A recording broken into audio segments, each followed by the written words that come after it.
Buonasera a tutti, sono Ninni Tedesco, faccio parte del gruppo scuola di Camilla Noa e siamo qui oggi insieme ad altri amici per parlare di scuola. Parlare di scuola che in questo momento è estremamente importante e anche complicato perché la situazione di emergenza ha messo in risalto tutta una serie di problemi preesistenti ma che si sono evidentemente approfonditi, sono stati ampliati da questa situazione di emergenza. In particolare oggi parleremo della scuola sarda con Nicola Giua dei Cobas Sardegna e con Andrea Faedda, rappresentante e grande militante, insomma, uno dei fondatori del gruppo dei precari della scuola sarda. Di che cosa parleremo? Parleremo sicuramente di un argomento che sta a cuore a tutti, non soltanto ai docenti, ma anche alle famiglie e soprattutto agli studenti, che è la didattica a distanza. Parleremo di dispersione scolastica, parleremo di stabilizzazione dei precari, quindi di un problema che proprio in questi giorni viene discusso in Parlamento, e parleremo infine anche di come dire, di riorganizzazione degli istituti, dei plessi scolastici in Sardegna. Quel fenomeno che viene chiamato riorganizzazione, che viene chiamato razionalizzazione, ma che in realtà vede una serie di tagli che portano a un ulteriore spopolamento dei piccoli centri nella Sardegna. La scuola italiana non sta molto bene, ma sicuramente la scuola sarda sta decisamente peggio. Abbiamo dei dati piuttosto importanti, ad esempio vengono citati a livello europeo, la stessa rivista internazionale ci ha dedicato diversi articoli, il dato sulla dispersione. La Sardegna ha una delle dispersioni più alte d'Europa, ultima in Italia. Dispersione significa abbandono, significa che molti dei nostri studenti entrano in un'area grigia dalla quale poi non riusciamo ad avere informazioni e non sappiamo come proseguono la loro vita, il loro percorso. Abbiamo problemi di digitalizzazione, siamo una delle regioni più arretrate da questo punto di vista, anche se le statistiche dicono che l'85% circa delle famiglie sarde ha una connessione, in realtà questi dati andrebbero poi visti nella realtà dei territori, perché ovviamente le percentuali, le statistiche vengono fatte in modo che ci sia una grossa percentuale concentrata nelle città e in realtà una bassissima percentuale poi nelle aree periferiche. Abbiamo un problema di posti di lavoro gravissimo e poi ultimo ma non ultimo abbiamo anche la mancata applicazione di alcune leggi che l'ultima delle quali è stata approvata proprio nel 2018, la legge 22 del 2018, quindi nella precedente legislatura, che prevedeva l'istituzione e finalmente anche il riconoscimento della lingua sarda in ogni ordine e grado di istruzione e anche una quota di curriculum che avrebbe previsto appunto l'inserimento della storia e della cultura sarda. Quindi come vedete i problemi sono tanti e la situazione sarda è abbastanza drammatica, di qualunque argomento di questi trattiamo, noi siamo veramente in difficoltà che ovviamente vede soprattutto poi soffrire gli studenti. A questo punto vorrei proprio partire con il primo di questi argomenti, che è quello che in questo momento forse sentiamo tutti. Io stessa sono insegnante e quindi vivo questa preoccupazione degli studenti sulla didattica a distanza, che per adesso è una didattica in emergenza, ma con un rischio già preannunciato che possa diventare ordinaria. Quindi io vorrei parlare di questo, dei rischi di marginalizzazione dei più fragili, proprio cominciando con Nicola Giua, della responsabile scuola dei Cobas Sardegna. Nicola, ci sei? Ci sono, un saluto a tutti e a tutte. E a te, Ninni. Mi avete sentito bene, sì?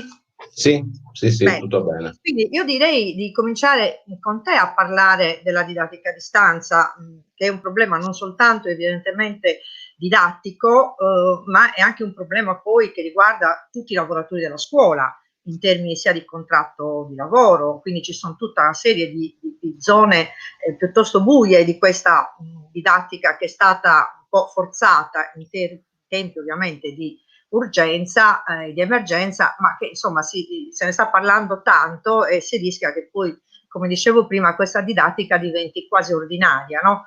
E quindi vorrei parlarne con te, soprattutto da questo punto di vista, ma anche insomma vedere un po' quali sono tutte le aree che ricopre questa situazione. Hai circa dai 3 ai 5 minuti, più o meno diamoci questo. Certo, sì, sì. Replica, ovviamente. Ma io direi questo, partirei dal fatto che certamente, come tu dicevi, c'è stata l'emergenza e è stata proposta questa forma di didattica alternativa per cercare di mantenere un contatto educativo con i bambini e le bambine, gli studenti e le studentesse. Il problema è che in questa cosa si è esagerato, nel senso che è partita un po' a rilento, alla fine poi invece è stata spinta molto. Da una parte il Ministero, quindi poi a cascata molti dirigenti scolastici hanno spinto adesso negli ultimi giorni, addirittura alcuni vogliono imporre quale piattaforma si debba usare. Vi sono stati dei casi in Italia, ma anche in Sardegna, nei quali ci sono scuole che stanno organizzando l'orario come se le scuole fossero aperte, come se fosse la stessa scuola, la stessa cosa, stare in classe in presenza, fare lezioni, avere una vita di relazione in una mattinata scolastica e stare invece per delle ore davanti a un video, in video lezione. E quindi ovviamente non è così, le cose sono assolutamente diverse, in più c'è anche un elemento di grande negatività.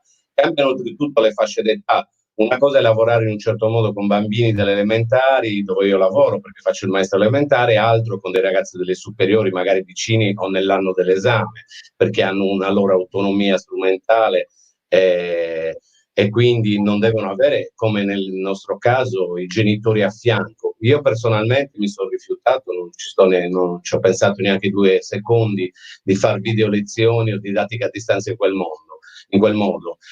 Ciascuno di noi ha mantenuto una vicinanza, un rapporto educativo con i suoi alunni, con i suoi studenti, cercando di farlo al meglio possibile, tenendo presente che in questo periodo mi pare che l'emergenza fosse un'altra, non il fatto che i ragazzi, i bambini e le bambine non andassero a scuola.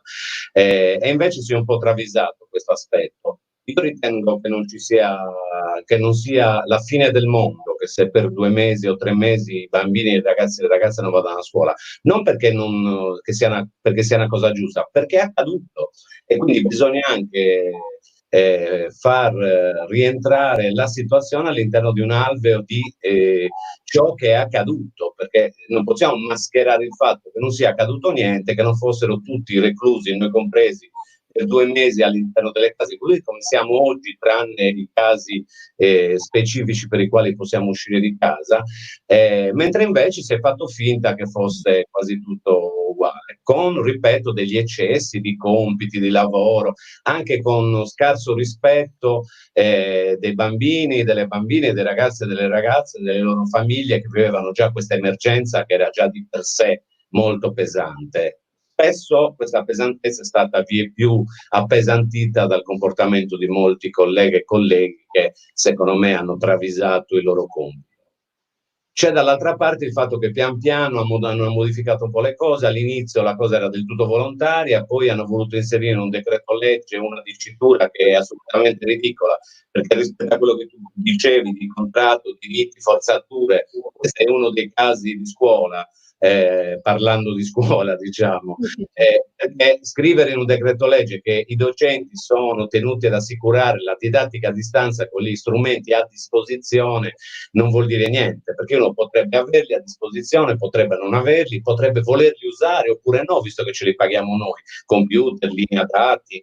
E quindi che vuol dire? hanno inserito una dicitura che consentisse ai dirigenti di spingere ancora di più per cercare di fare la didattica a distanza che vorrebbero far loro. Quella che vogliono fare nel Ministero sono le video lezioni, con quel tipo di impostazione e di approccio. Quindi questo, insomma, per il primo aspetto è ciò che è accaduto. Bene, quindi credo che poi ne parleremo anche con Andrea Faeda dal punto di vista del docente di un altro ordine di scuola. Tra l'altro qui rappresentiamo veramente tutte le scuole, la primaria, la secondaria di primo, la secondaria di secondo grado, quindi abbiamo, come dire, una visione abbastanza ampia. Giustamente dici che c'è anche una sorta di imbroglio giuridico, no? Perché di fatto noi siamo invitati, anzi non invitati, obbligati a fare, a svolgere delle attività che in realtà non sono previste in nessun contratto nazionale del lavoro, quindi è abbastanza pasticciata questa decisione presa tra l'altro in più volte, in più tappe dal Ministero. Quindi credo che poi magari ne riparleremo in una seconda battuta. Passo la parola ad Andrea perché vorrei aggiungere questo aspetto.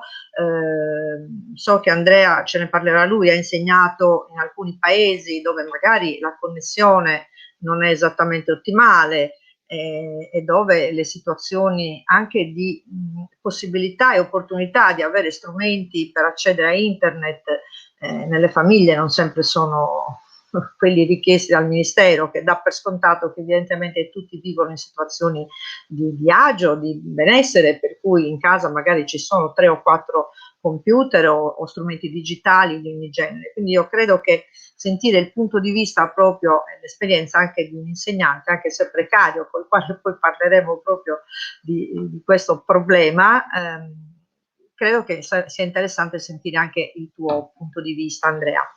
Prego.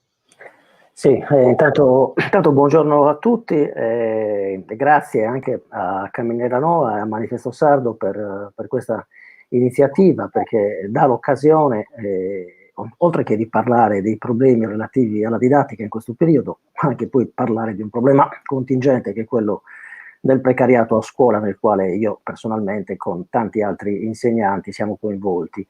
Per ritornare alla domanda anche sulla didattica a distanza in questo momento, e tra l'altro è un problema che riguarda diciamo la mancanza di dispositivi non soltanto dal punto di vista dei ragazzi, ma anche degli stessi insegnanti. Io conosco docenti precari che purtroppo, facendo salti mortali, hanno dovuto affrontare spese per sistemare la propria linea interna, il proprio modem. Addirittura molti miei colleghi hanno dovuto comunque sia comprare un dispositivo nuovo, un nuovo portatile, un nuovo computer per poter avere un'ottima connessione, perché adesso, come diceva Nicola, questa recente imposizione del Ministero, per cui questa didattica a distanza deve essere una trasposizione diretta della didattica fatta in classe, che è una cosa assurda, perché non si può pensare che dal remoto si possa fare questa didattica della presenza. Sono due mondi diversi e come tali vanno trattati, per carità anche con aspetti positivi e negativi da entrambe le parti, perché comunque la DAD, come adesso viene chiamata, può anche avere delle cose, degli aspetti positivi, ecco, si può fare anche di necessità virtù e capire anche che ci sono delle cose buone, come ad esempio alcuni rapporti individuali con certi alunni che magari durante il momento della classe in presenza è difficile anche stabilire, magari adesso con questi portali, scrivendo anche in chat in privato, si riesce anche a interagire più personalmente con lo studente, però non si può pensare che siano due piani che si possano compenetrare e sostituire l'uno con l'altro, perché sono due cose completamente diverse. Per quello che dicevo e anche per l'assenza spesso di dispositivi che purtroppo penalizzano anche molti ragazzi. Io ad esempio ho avuto dei riscontri, abbiamo fatto adesso da poco dei consigli di classe, a distanza ovviamente, con i colleghi ed è emerso e sta emergendo il fatto che ad esempio alcuni ragazzi, alcuni studenti che magari a scuola in presenza hanno un alto rendimento, paradossalmente alla distanza con la DAD hanno un basso rendimento, quindi vai a capire anche quali sono i motivi di questo, ci sono diverse cose, però Paradossalmente può capitare anche il contrario, che studenti che invece in presenza hanno delle difficoltà, con la relativa distanza stanno lavorando forse anche un po' di più, c'è un po' più di riscontro.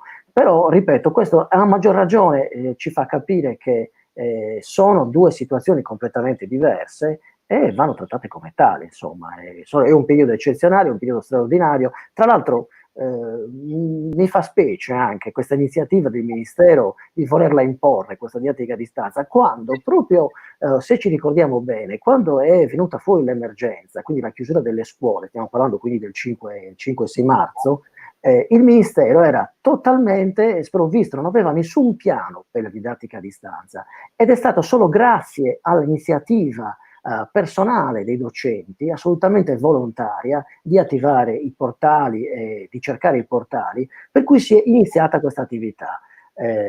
Dopo il Ministero, quindi facendo tesoro di questa esperienza volontaria, l'ha imposta. È un po' paradossale, no? Tutto questo, se ci pensiamo. Questo fa anche riflettere, insomma. Bene, grazie Andrea. Sì, credo che le tue riflessioni siano tutte condivisibili. Mi permetto di aggiungere che effettivamente è, come dire, una tradizione del Ministero quello di fare proprie le individuali e singole esperienze, anche sperimentali, delle scuole, per poi appunto trasformarle in attività ordinaria, no? È successo tante volte nella mia lunga storia scolastica, quindi siamo un po' insegnati allo sbaraglio, siccome siamo abituati a arrangiarci, alla fine poi troviamo sempre delle soluzioni mai riconosciute, ma adesso non sono qui per piangere la situazione degli insegnanti. Credo però che ad esempio questa didattica a distanza, nel bene e nel male, che comunque probabilmente ci accompagnerà anche a settembre, perché al momento non si vedono iniziative. Tra l'altro vorrei sottolineare la latitanza sia dell'ufficio scolastico regionale che anche dell'assessorato all'istruzione, perché pur cercando in internet, nei siti dei loro interventi, ho trovato veramente molto poco, a parte uno staff nominato appunto dall'ufficio scolastico regionale, ma in realtà le iniziative sono veramente modeste. Come dicevi giustamente tu, Andrea, qui tutto è lasciato, come spesso accade, alla buona volontà dei singoli docenti, ma qui credo che si apra proprio un'altra, arriviamo direttamente a un altro dei nodi di cui vorremmo parlare oggi, che è quello della precarietà, perché magari un lavoro impegnativo, un grande sforzo come viene fatto in questo momento, non soltanto di tempo, di energie, di risorse personali, a volte anche economiche, magari poi non avrà continuità nel prossimo anno scolastico, quindi penalizzando non solo i docenti che sono ancora in attesa, proprio in questi giorni si sta discutendo sulla questione concorsi, ma in questo lascio a voi la parola, quindi non solo non garantisce il posto di lavoro e in questo siamo proprio, come dire, fuori legge anche rispetto alle indicazioni ben precise date dall'Unione Europea, perché ho letto che la media dei docenti sardi precari ha un'età intorno ai 45 anni, quindi dai 3 ai 15 anni di insegnamento. Quindi non stiamo parlando del precario che si è appena laureato, stiamo parlando dei precari storici ormai, no? Che non sono stati stabilizzati. E questo penalizza ovviamente i docenti, ma anche e soprattutto gli studenti che non hanno garantita appunto una continuità didattica. E quindi vorrei sentire prima te, Andrea, già che sei collegato, e poi Nicola, su che cosa voi proponete anche come movimento dei precari scuola sarda, perché evidentemente oltre alla protesta ci sono anche le proposte.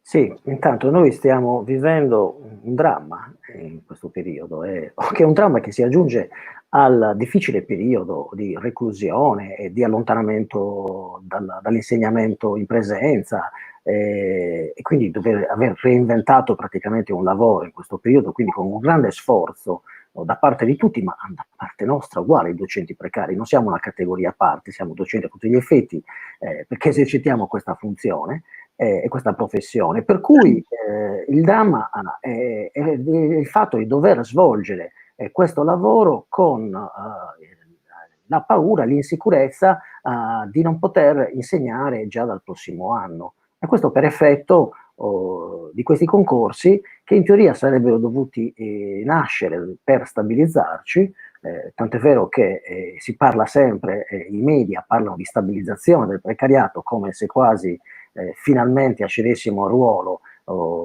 senza nessun problema, senza nessuna difficoltà, e invece si sono rivelati dei concorsi che noi abbiamo ribattezzato come ammazza precari, nel senso che sono dei concorsi che, per come sono stati configurati, in maniera quasi macchinosa, ma ci porteranno praticamente a perdere il lavoro. Cioè, si parlerà di circa 50-60 mila precari in Italia, ma in Sardegna una cifra rilevante è quella di 5.000, che rischiano con grande percentuale di essere completamente esodati e di non poter più insegnare.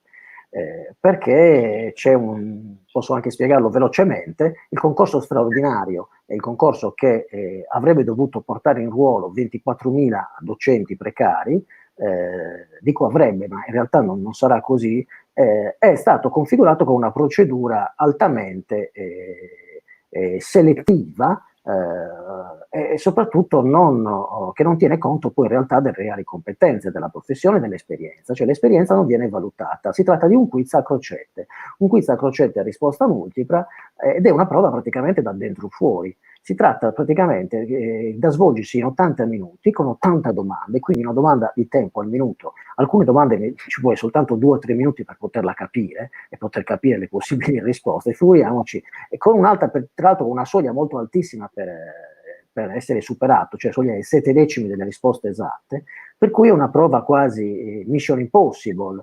Ci sono docenti che devono dimostrare le loro conoscenze nozionistiche in 80 minuti, cioè insegnano da 20 anni e in 80 minuti si devono giocare il posto di lavoro. Ecco, noi lo troviamo profondamente ingiusto, soprattutto profondamente svilente della professione maturata in tutti questi anni.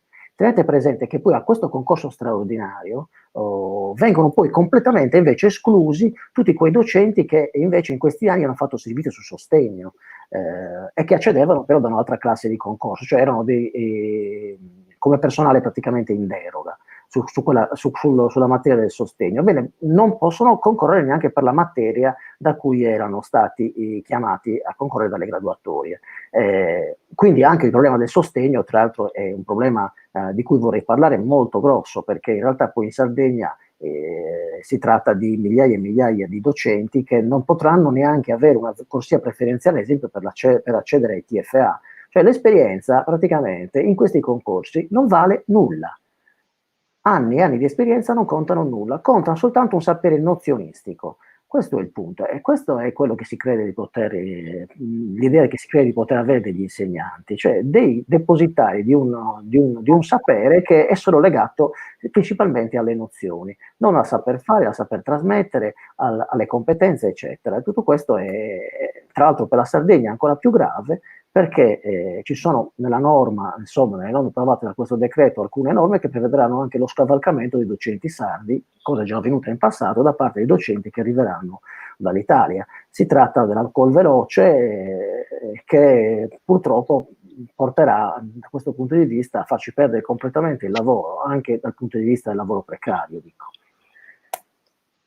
Sì, tra l'altro hai toccato veramente tanti argomenti scottanti, perché insomma io insegno dagli anni '80, ricordo quando ci fu veramente un'invasione della scuola sarda dei docenti provenienti da fuori, che comportò appunto invece l'allontanamento e la perdita di lavoro da parte di moltissimi precari. Quindi, come dire, è ricorrente questo vizio, questa brutta situazione per noi che veniamo regolarmente penalizzati. Peraltro vorrei anche ricordare sull'importante questione dei docenti di sostegno che hai sollevato, che i corsi formativi, i corsi di formazione che vengono fatti dalle università hanno sì e no sistemato circa 200, hanno accolto 200 docenti all'anno per un totale di 400, a fronte di una necessità di sostegno, di posti di sostegno che, come dicevi tu, è di circa 3.000, insomma, quindi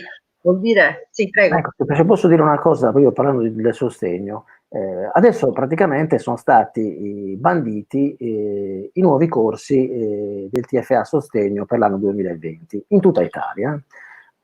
Vi dico solo un dato. In provincia di Messina I posti messi a bando, quindi per il corso TFA Sostegno, quest'anno sono 2000, provincia di Messina. In tutta la Sardegna i posti TFA sono 390. Secondo voi cosa succederà fra 1 o 2 anni? Considerate che in Sardegna i posti in deroga che vengono assegnati in sostegno sono 3000 ogni anno, cioè l'ultimo anno erano 3000. Quindi ovviamente ci sono molti posti scoperti, perché i 390 non copriranno i 3000 necessari. Secondo voi da dove arriveranno? Fatevi un calcolo, arriveranno dalla Sicilia, dove c'è un esubero di posti, e dalla Calabria. Quindi quindi i docenti qua non verranno più chiamati, neanche quelli che effettivamente non accederanno al TFA. Non so se mi ho spiegato qual è il problema serio. Quindi chiediamoci perché in Sardegna non vengono invece banditi corsi che rispondono alle reali necessità numeriche, alle reale fabbisogno, innanzitutto. E poi chiediamoci perché a questi TFA non possono accedere ancora i docenti che hanno anni e anni di servizio su quella materia. Cioè fanno sostegno da tanti anni, hanno fatto corsi, hanno acquisito esperienza e non possono accedere, devono fare un test come tutti gli altri. L'esperienza non conta nulla, è praticamente pura manovalanza. Sì, la situazione infatti è gravissima. Tra l'altro vorrei sottolineare il fatto che la funzione dell'insegnante di sostegno è una funzione veramente fondamentale nella scuola, che non soltanto richiede formazione e preparazione, ma l'esperienza è determinante, cioè il fatto che ci sia un tirocinio, un precedente, uno storico di esperienza di insegnamento e magari anche la frequentazione dei corsi deve essere per forza tenuta in considerazione, e soprattutto devono assumersi le università sarde l'onere di organizzare corsi di formazione sufficienti a coprire, se possibile, anche l'intera esigenza di docenti di sostegno. Quindi io in questo vorrei sentire proprio Nicola Giua, perché anche c'è un aspetto anche appunto dal punto di vista sindacale, insomma, di tutela dei posti di lavoro, e vorrei sapere che cosa si dice, che aria tira dalle parti del sindacato, insomma, rispetto, so che i Cobas in questo sono molto impegnati e sono in prima linea nel richiedere appunto la stabilizzazione dei precari. Nicola. Beh, certo, noi oltretutto abbiamo indetto lo sciopero il 14 febbraio, abbiamo organizzato con il coordinamento precari in Sardegna le due riuscite manifestazioni a Cagliari e a Sassari, proprio per già mesi fa avevamo già visto quali fossero gli intendimenti e quindi il percorso che volevano portare avanti. È assolutamente una follia. Le ultime cose di numeri che ha fornito Andrea sono assolutamente paradigmatici di questa situazione. Come si può pensare di avere 3.000 disponibilità di posti di sostegno in deroga tutti gli anni con supplenza annuale e le due università sarde mettono a bando 390 posti di TFA per il sostegno? È un'assoluta follia, tenendo presente, come diceva Andrea, che in altre università, Messina è una, ma ci sono tutte le altre d'Italia, solo Messina sono 2000 posti. Mi pare ovvio che alla fine i posti agli insegnanti sardi verranno presi da altri insegnanti che acquisiscono il titolo, perché come sappiamo il titolo di sostegno è un lasciapassare, perché ti dà priorità per avere il posto sia per l'immissione in ruolo ovviamente, ma anche per le supplenze annuali, e quindi gran parte di quel precariato sardo che in questi anni ha garantito che nelle scuole si portasse avanti il lavoro di sostegno e quindi l'integrazione dei bambini, bambine, ragazze e ragazze disabili, verrà buttato assieme al loro posto di lavoro, perché il problema non è che sono solo i posti di lavoro, dipende anche da chi sono le persone che quei posti di lavoro. Non abbiamo nessun razzismo territoriale, il problema è che non si capisce perché per l'insipienza e non riesco a trovare neanche il termine, mi vengono i termini molto grevi, quindi preferisco non usarli in diretta quelli, però è assolutamente fuori dal mondo che in Sardegna si facciano 390 corsi si mettano 390 posti di TFA di sostegno a fronte di 3.000 posti. È ovvio che a questo punto verrà qualcuno da fuori, su questo bisogna spingere. C'è da dire che la Regione Sarda è assolutamente latitante, all'ufficio scolastico regionale non glielo può fregare di meno, perché Feliziani è impegnato in altre cose, lui fa il satrapo del Ministero in Sardegna, non mi pare che sia rappresentante della scuola sarda, lui è rappresentante del Ministero nella scuola sarda e quindi segue le direttive del Ministero, punto e basta, non c'è mai stato nessun altro intervento in questo senso. In più c'è da dire che ci sono due cose assolutamente che gridano vendetta. Una è quella dei quiz del concorso straordinario, 80 quiz in 80 minuti, che sembra uno slogan di una trasmissione, però invece la cruda realtà a cui vogliono portare i precari e le precarie della scuola è un'assoluta follia, oltretutto senza batterie nelle quali si possa studiare, cioè ti possono chiedere qualsiasi cosa su tutto lo scibile umano. Voi tenete presente che la cosiddetta, come la chiamo io, ministra Azzolina, quando ha fatto il concorso da dirigente, oltretutto avendo una valutazione al di sotto del minimo, quindi sarebbe stata bocciata in informatica e in inglese, però poi per il totale della somma alla fine è passata ed è in graduatoria per diventare dirigente scolastica nel prossimo futuro. Lei ha fatto il concorso da dirigente con una batteria di 5.000 domande, cioè ha studiato su una batteria di domande. Prendo presente che anche se fosse così sarebbe una follia, perché con batteria o senza batteria diventare insegnante non lo si può fare superando un quiz di 80 domande. È una cosa veramente assolutamente devastante e disarmante. Dall'altra è ovvio che c'è un problema di violazione delle norme, perché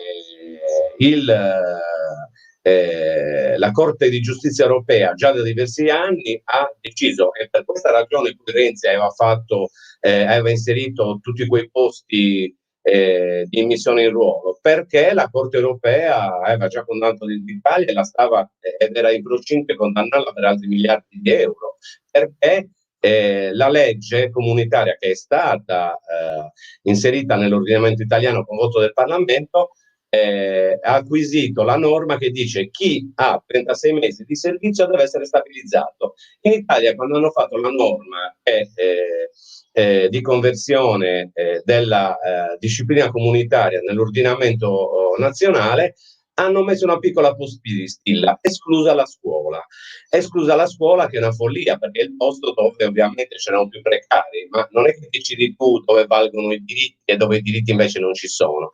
Quindi tutti quei colleghi, chi ha 36 mesi avrebbe il diritto di essere stabilizzato mettili in una graduatoria, ma fate come volete, però dovrebbero essere stabilizzati, non dovrebbero andare a fare il concorso con i neolaureati che si sono laureati nell'ultima sessione d'esame. Cioè questa è la follia di questa situazione.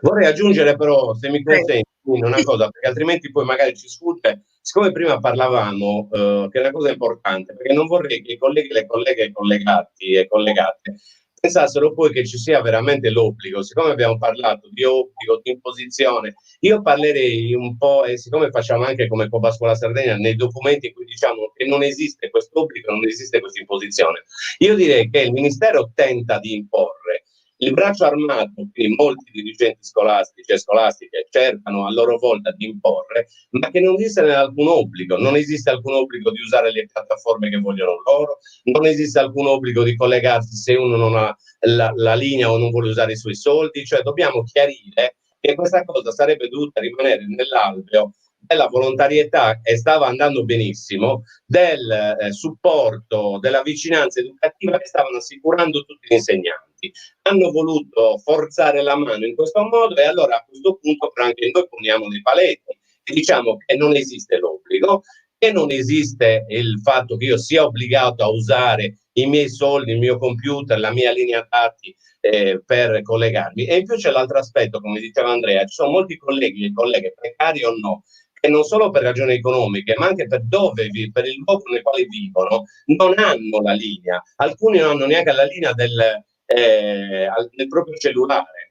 E quindi c'è un problema proprio territoriale di intere fasce di persone, anche di docenti, che sono esclusi da questa possibilità. Non parliamo poi dell'esclusione, come dicevi tu prima, Nini, che hanno avuto molti bambini, ragazze e ragazzi. E quindi questa è una delle altre ragioni perché è assolutamente folle fare didattica in quel modo, strutturata in quella maniera.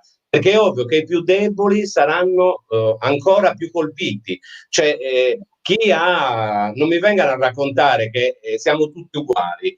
Ha una bella casa, il ragazzo o la ragazza che ha la bella stanzetta con il PC Apple, con la linea e la fibra, e il ragazzino che per misericordia, se gli è andata bene nell'ultimo periodo, è riuscito a fare qualcosa guardando il telefonino del padre della madre o il tablet che gli ha portato la scuola tra mille traversie con una schedina con un paio di giga, non mi vengano a raccontare che è la stessa cosa.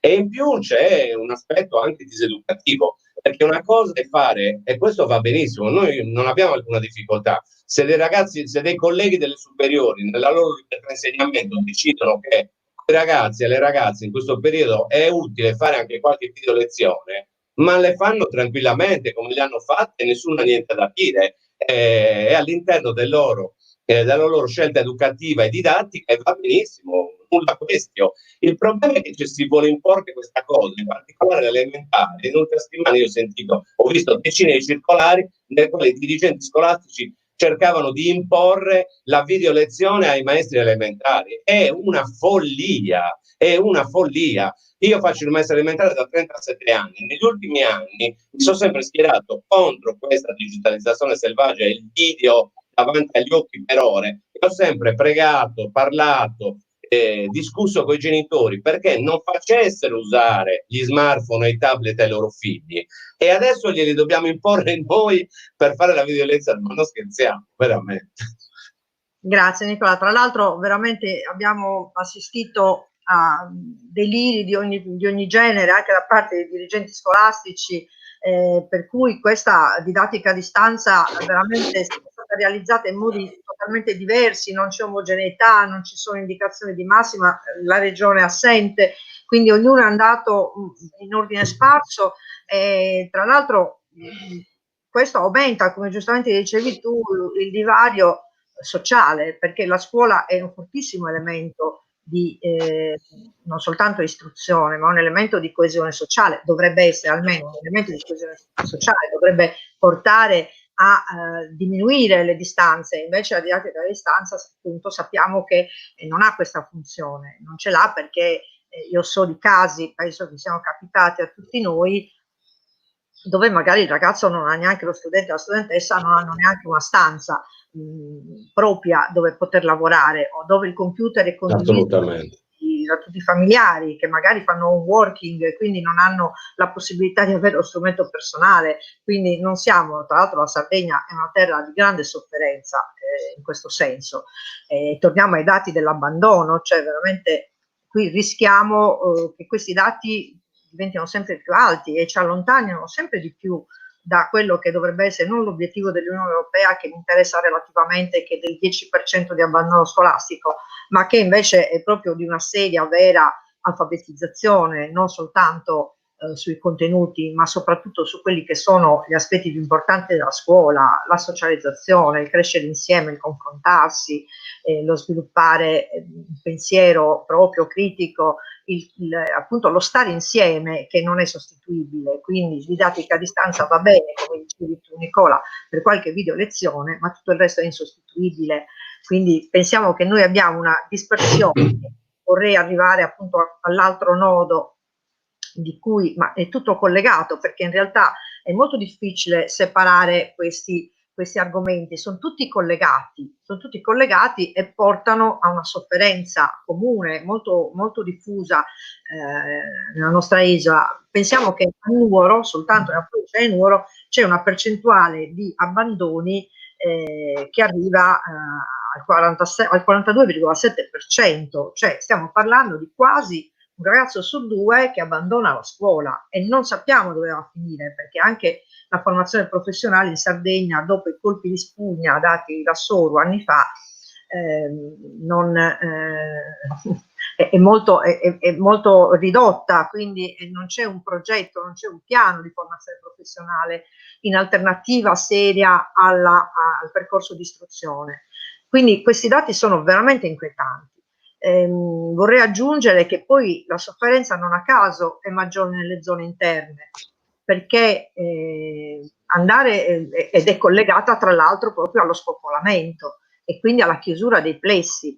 Pensiamo che negli ultimi 15 anni i plessi scolastici, quindi le dirigenze e le istituzioni scolastiche, sono passate da 425 a 278 e l'ultimo regalo che ci ha fatto la regione, approfittando quasi, lo dico brutalmente, della situazione di emergenza, è stato il taglio di altre 2 scuole primarie che sono Bortigiadas e Nughe di San Nicolò, con la discesa in campo proprio dei rispettivi sindaci che hanno protestato simbolicamente da soli nelle piazze dei loro paesi. Quindi io direi di passare adesso a parlare un po' di questo aspetto, perché la didattica a distanza poi lascia fuori, pensiamo ai ragazzi con problemi di apprendimento, i ragazzi cosiddetti con bisogni educativi speciali, i ragazzi con disabilità anche gravi, che non possono essere sostenuti dai loro insegnanti di sostegno, perché hanno veramente bisogno del gruppo classe e della presenza degli insegnanti. Quindi io vorrei sentire adesso magari con Andrea, so che ci sono anche delle proposte che voi avete fatto come precari, non soltanto per quanto riguarda i concorsi, quindi, ma in generale sulla scuola, no? Ho sentito parlare di inserimento della lingua sarda, insomma di tutta una serie di proposte che possono anche contribuire a diminuire la dispersione. Sì. Scusa un attimo Andrea, ho dimenticato, sì. Vorrei dire a chi ci ascolta che possono eventualmente fare domande o fare interventi sulle chat in cui stanno seguendo. Grazie. Sì, intanto leggevo anche la pagina dei live comments delle persone che scrivevano.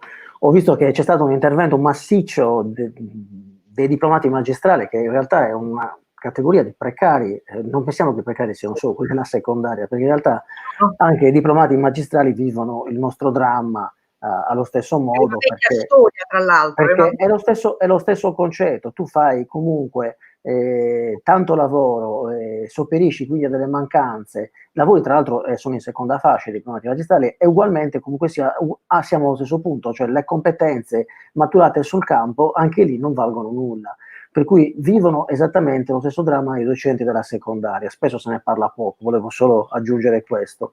Però per tornare alla proposta che abbiamo in atto, in progetto come coordinamento precari, il discorso è molto, molto pratico. Se noi non siamo abilitati, noi siamo esclusi. Non abbiamo avuto la possibilità di abilitarci perché negli ultimi 6-7 anni non sono stati fatti dei corsi di abilitazione.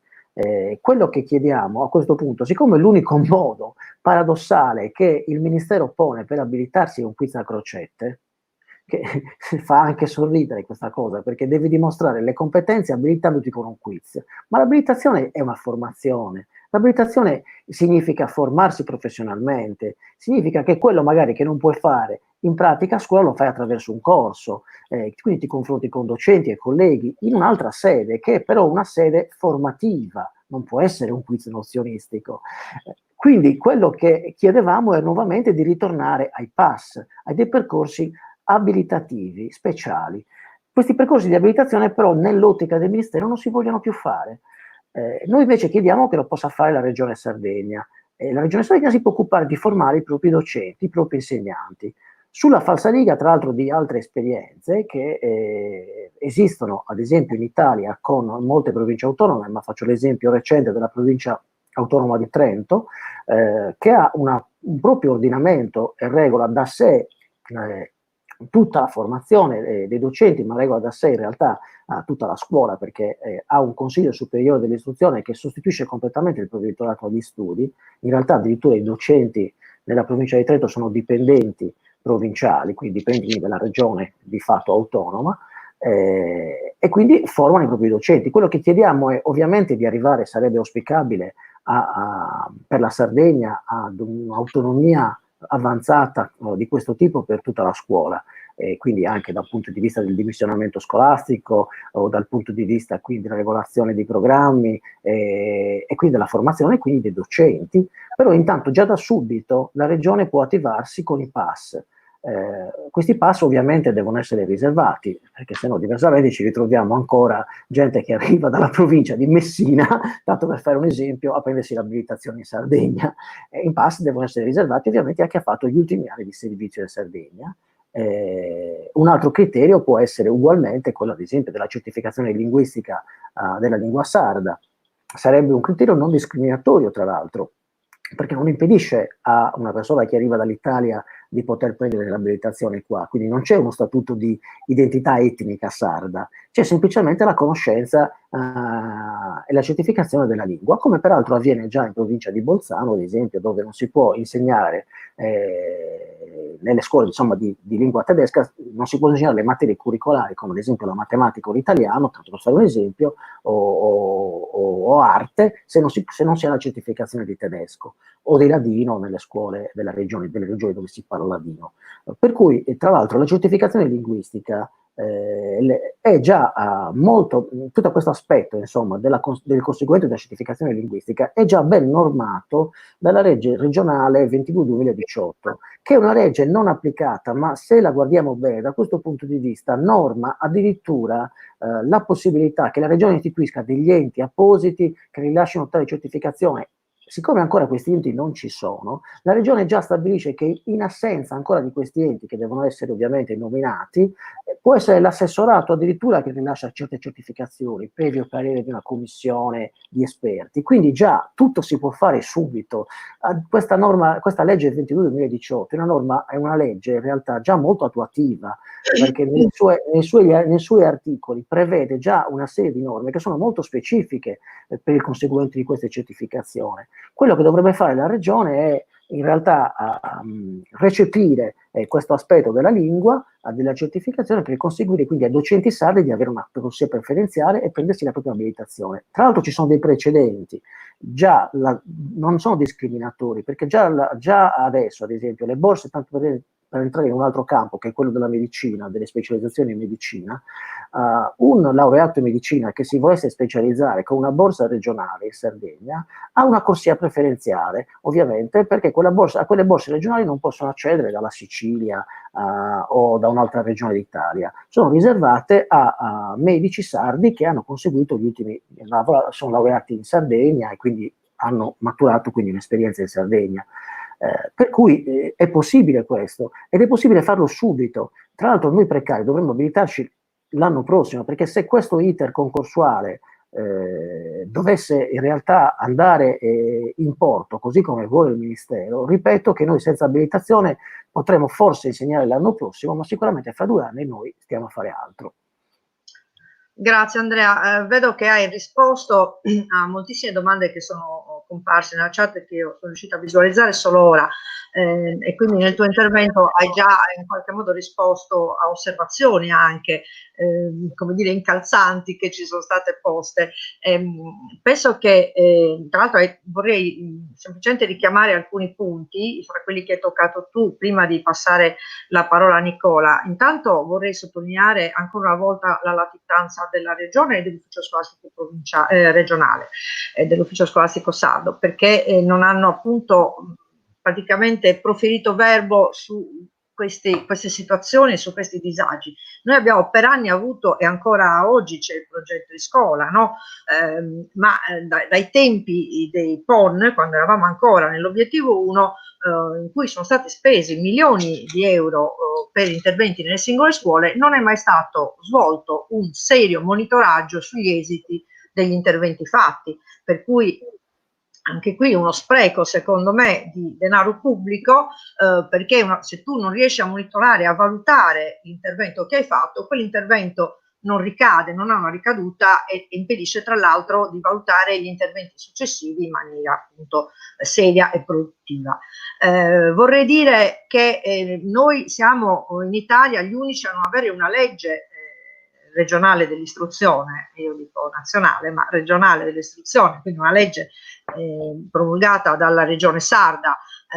Sono anni che se ne discute, ma ancora non è stata neanche messa in studio, non c'è neanche una commissione, non sono stati ascoltati come dire, gli esperti esterni, i sindacati, le forze della scuola, quindi siamo in questo senso totalmente scoperti e anzi, come dicevi tu, la legge 22 del 2018, che tra l'altro è stata una legge molto sofferta, ricordo molto bene quei giorni in cui se ne discuteva ed è passata con uno scarto bassissimo in Consiglio regionale di 5 voti, se non ricordo male, ma tutto sommato è una legge molto buona perché come dici tu, come diceva Andrea, è molto operativa, quindi ad esempio istituisce di fatto l'insegnamento della lingua sarda e non soltanto, anche la quota di curricolo della storia e della cultura sarda.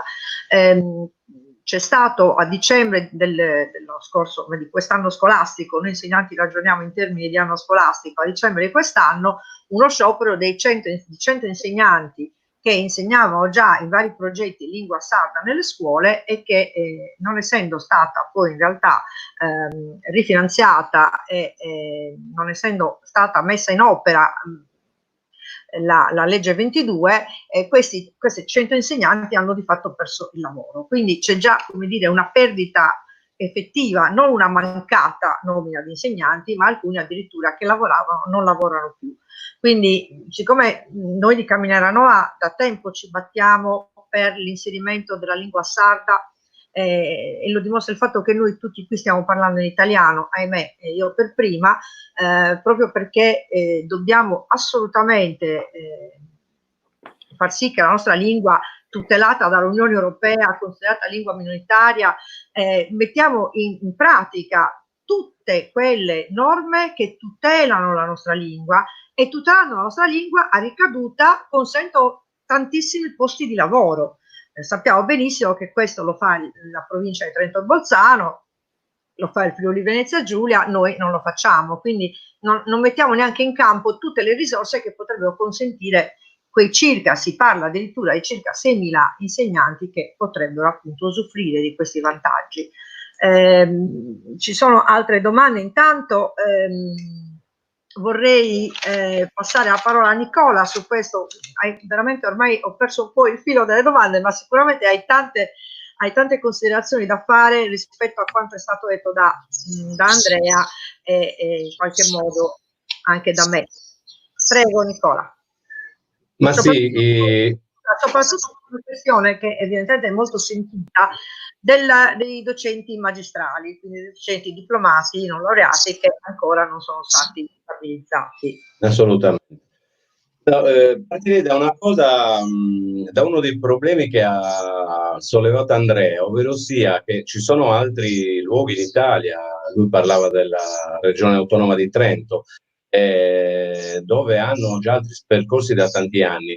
Io ritengo che ci sia una differenza, nel senso, non differenza perché da noi non si possa fare, io sono assolutamente convinto che in Sardegna si debba inserire, partendo da questa legge che è una buona base di partenza, la legge 22, però come dicevi tu è totalmente inapplicata, e quindi partire da questo per iniziare a inserire nelle scuole della Sardegna l'insegnamento della lingua, della cultura e della storia della Sardegna, ma che deve diventare curricolo.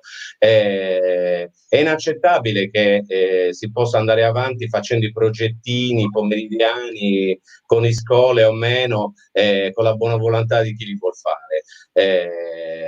oltretutto non si dà il giusto peso, perché rimarrebbe sempre una cosa aggiuntiva, secondaria, e invece deve essere una cosa prioritaria che deve prendere in mano la Regione Sarda, e non mi pare che abbia voglia di farlo. E su questo invece bisogna spingere molto, perché c'è una differenza. Io ricordo soltanto che storicamente quei luoghi di cui parlavamo, quelli sono stati all'interno dell'impero austro-ungarico fino alla fine della prima guerra mondiale, e poi ci sono stati insomma dei periodi successivi. Quindi la differenza è che lì tutti, in particolare in provincia di Bolzano, nei territori latini, la prima lingua è il tedesco e il ladino, l'italiano è la seconda lingua. In Sardegna, ai noi, in molti paesi è ancora così, e meno male, perché i bambini nascono in famiglia dove parlano il sardo e pensano il sardo.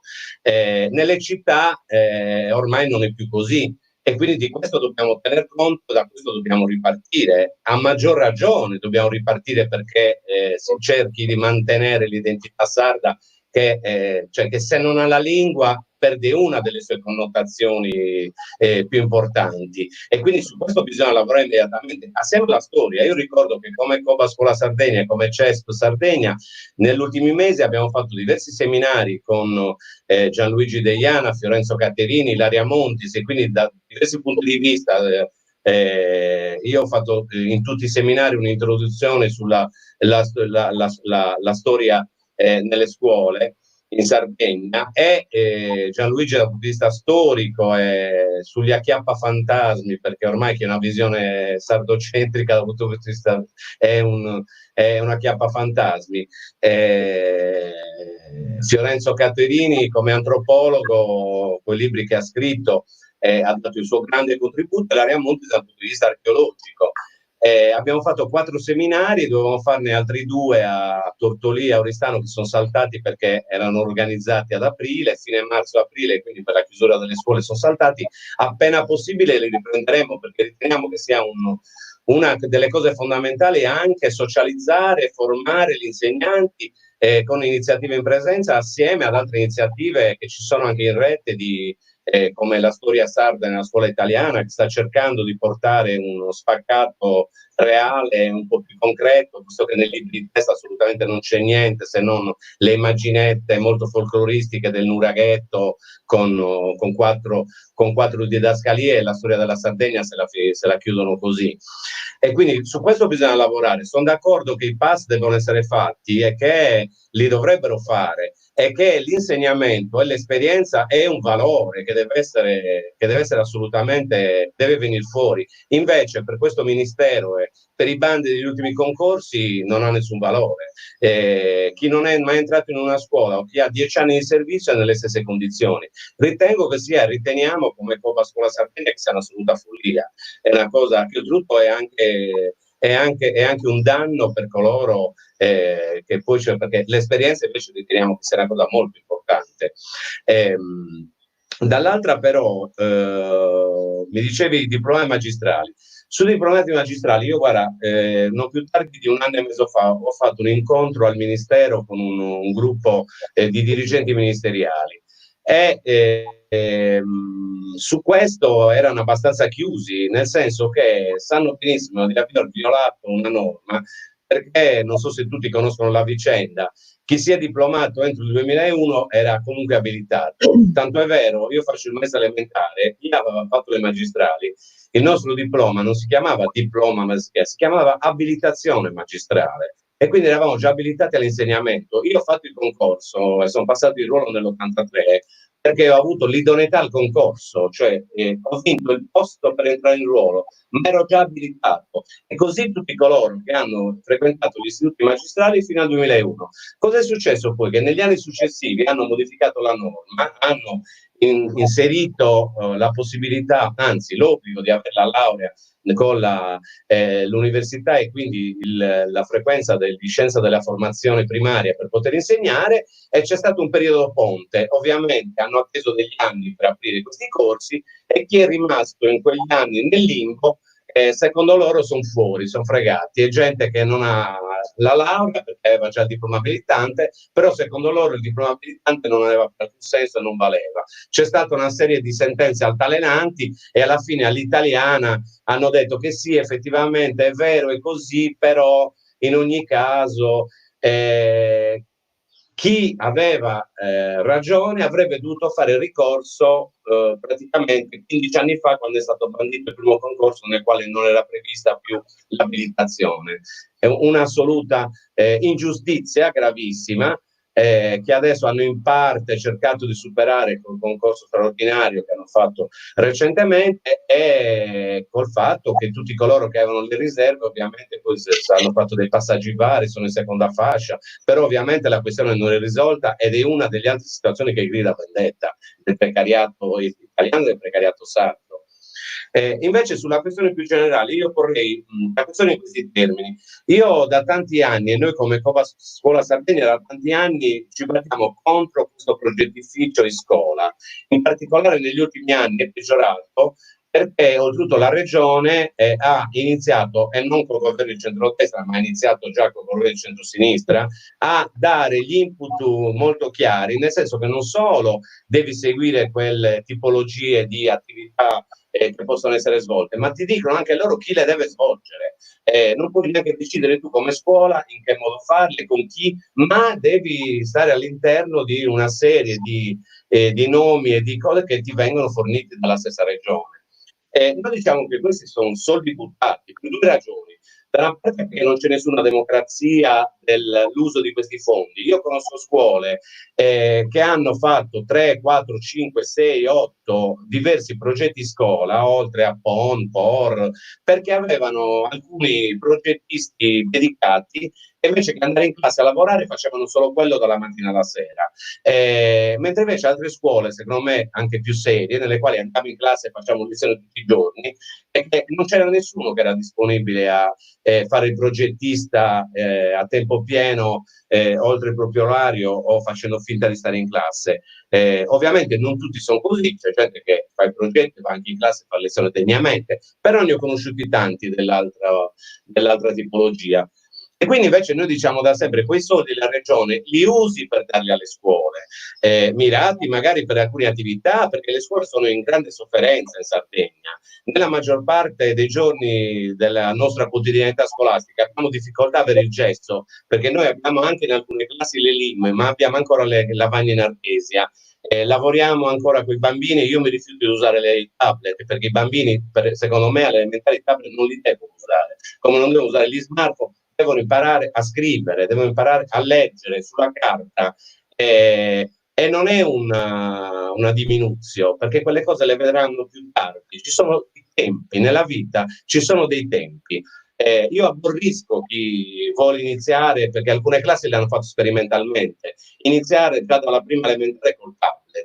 Io ritengo che sia assolutamente un crimine, perché invece bisogna lavorare in altro modo e non è un essere antiquati, ma ritengo che sia giusto così. È ovvio che questo aspetto, sia dei finanziamenti, è poi legato alle scelte che sono state fatte negli ultimi anni. Tu parli di dimensionamento. Il dimensionamento e il numero di alunni per classi sono una delle ragioni per cui la dispersione negli ultimi anni è aumentata. E mi spiego meglio. Le scelte che hanno fatto negli ultimi 20 anni hanno fatto sì che, guardando i numeri, oggi abbiamo una dispersione molto maggiore rispetto a 20 anni fa. E allora qualcuno dovrà dire in questi ultimi 20 anni abbiamo sbagliato, le ricette che abbiamo portato avanti non hanno dato i loro frutti. Noi diciamo che non solo non hanno dato i loro frutti, erano in partenza folli, perché volevano razionalizzare, tagliare la spesa, punto e basta. Hanno chiuso centinaia di plessi in Sardegna. Come dicevi tu, si è passati negli ultimi 15 anni da 410 istituti autonomi a 276 quest'anno. Per l'anno prossimo ne hanno chiusi altri 3. Ma Biancaretto aveva fatto delle linee guida che ne prevedeva altri 22 di tagli. Poi qualcuno di noi ha scritto alla regione, ha fatto un po' di storie e per la prima volta alcune conferenze provinciali con i sindaci hanno preso posizione. E meno male che hanno iniziato a prendere posizione. E quelle, scusate, 22 autonomie sono state ridotte come taglio.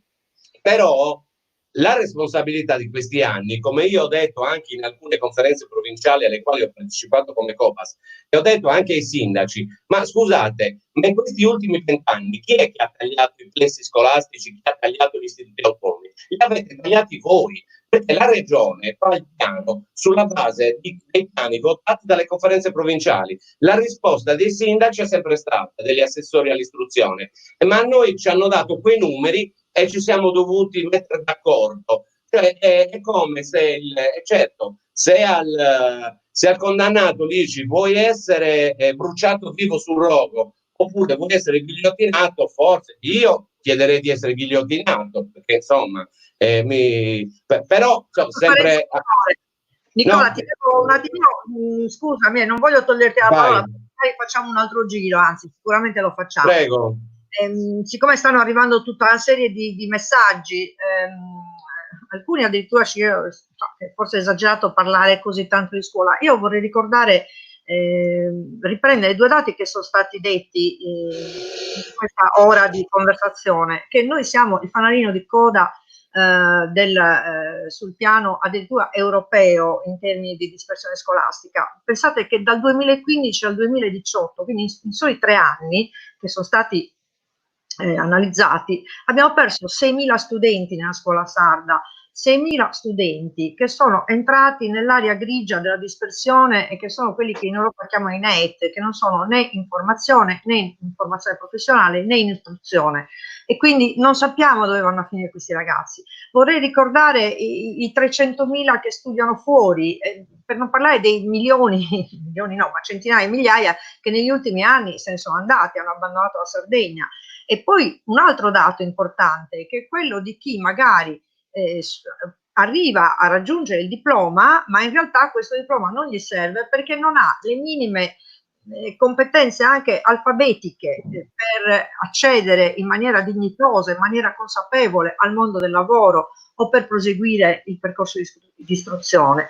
Quindi il problema della scuola è un problema che riguarda tutti, perché riguarda le famiglie, riguarda i docenti, riguarda gli studenti, riguarda tutti. Non possiamo, ed è un problema gravissimo. Oggi abbiamo toccato veramente tanti punti, tant'è vero che poi e soprattutto non facciamo sconti a nessuno, cioè il centro-sinistra e il centro-destra hanno in questi ultimi 20 anni veramente abbandonato la scuola sarda, e quando sono intervenuti a livello di assessorato alla pubblica istruzione, sono intervenuti per fare danni, cioè sono intervenuti o perché, come diceva Nicola, hanno tagliato i plessi soltanto per un discorso economico, oppure pensate che ad oggi mancano circa quasi il 50% dei dirigenti amministrativi nelle scuole, quindi anche le dirigenze, e non affrontiamo questo tema perché ormai i dirigenti sono di nomina politica, come ben sappiamo, quindi si creano all'interno delle scuole, e penso che tutti abbiamo vissuto questa esperienza, dei circoli magici, dei cerchi magici, dei gruppi di potere, io li chiamerei, in cui veramente vengono assegnati a discrezione del dirigente progetti con fondi veramente consistenti, e questo spreco di denaro pubblico veramente va sottolineato. Quindi i temi che abbiamo toccato oggi sono veramente tanti e sono importantissimi. Non ultimo quello della lingua e della storia della cultura sarda, di cui siamo stati privati per decenni. Qualcuno ha scritto ci si vergognava di parlare il sardo. È vero, cioè c'è stata questa dannazio memorie sia in termini di storia che in termini di lingua. Ci hanno insegnato una storia sarda totalmente falsa o falsata, da quella risorgimentale a quella precedente. Hanno omesso di raccontarci che cosa è veramente successo in Sardegna. Chi l'ha fatto, chi ha voluto imparare perché è andato a cercarsi le fonti, è andato a cercarsi le informazioni corrette, ma insomma c'è veramente ancora tanto lavoro da fare. Su quello che viene detto adesso, vedo anche i commenti, vorrei aggiungere un'ultima cosa. Lo Stato, il governo ha stanziato 400 milioni, se non sbaglio, poi correggimi Nicola, per la banda larga gratuita in 5 anni, e poi si parla di 500 euro a famiglia per acquisto strumenti o connessioni con le reti. Ora, noi conosciamo la realtà delle scuole, altro che banda larga o l'IM. Ci sono scuole che non hanno i banchi, che non hanno le sedie, che non hanno i più elementari strumenti per fare lezione in maniera dignitosa e corretta. Per cui, e questo è inutile che stia a scendere nei particolari, lo sappiamo bene noi che la scuola la viviamo. Quindi veramente c'è da restare molto perplessi su questi finanziamenti. Allora non è una situazione di emergenza, allora si vuole veramente investire in questo e trascurando quelli che sono i bisogni reali della scuola. Quindi penso che abbiamo toccato tanti aspetti. Una domanda che ci viene rivolta da tanti è il che fare, perché come scrive un ascoltatore, un collega, diceva come hanno consentito di fare le messe, di celebrare le messe, ma a noi non consentono di manifestare o di poter appunto esprimere il nostro dissenso in maniera visibile. Quindi io credo che la conversazione di oggi, e poi adesso facciamo un ultimo giro e ti diamo le somme, che non ha certamente approfondito tutti questi temi, ciascuno dei quali richiederebbe veramente molto tempo e molto lavoro anche comune, ma credo che sia importante anche da oggi, da questo incontro, poter stabilire una sorta di linea d'azione, cioè una sorta di progetto e di programma di lavoro condiviso, di azione, di intervento specifico per far sì che tutti questi problemi vengano affrontati e risolti e vengano soprattutto condivisi anche a livello pubblico, perché lo spazio lasciato alla scuola dai media è sempre veramente molto poco. Quindi ci viene chiesto, noi cosa possiamo fare adesso? Non possiamo riunirci, non possiamo manifestare, anche grazie al decreto Salvini saremo immediatamente bloccati, in più c'è anche il coronavirus, quindi insomma cosa possiamo fare?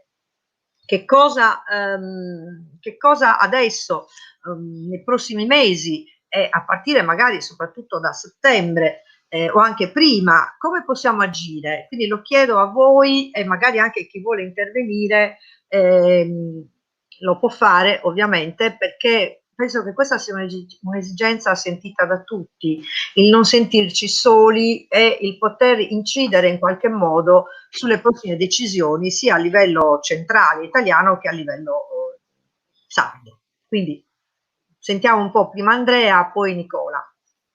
Andrea Faedda. Sì, allora intanto su quello che si può fare, dico quello che abbiamo già iniziato a fare noi come coordinamento precari. Allora l'idea del pass riservato ad esempio ai docenti sardi e con una certificazione ad esempio linguistica del sardo come requisito o l'esperienza comunque maturata in servizio in Sardegna è un'idea che non è rimasta così soltanto nelle nostre teste, ma in realtà noi abbiamo già avviato uno stretto rapporto, un'interlocuzione trasversale con tutti i decisori della politica, perché questo poi alla fine bisogna fare, se no si rimane sempre un po' nell'idea e poi però le cose non hanno un'attuazione concreta. I decisori in questo momento sono quindi la maggioranza che attualmente ha il governo della regione, ma non solo, ma anche in realtà anche l'opposizione, quindi stiamo lavorando in maniera trasversale per far passare questo messaggio. Guardate che non c'è solo una necessità legata all'occupazione, perché comunque andrebbero persi 5.000 posti di lavoro in Sardegna, quindi non è neanche una cifra da poco, è un dramma sociale ed economico incredibile,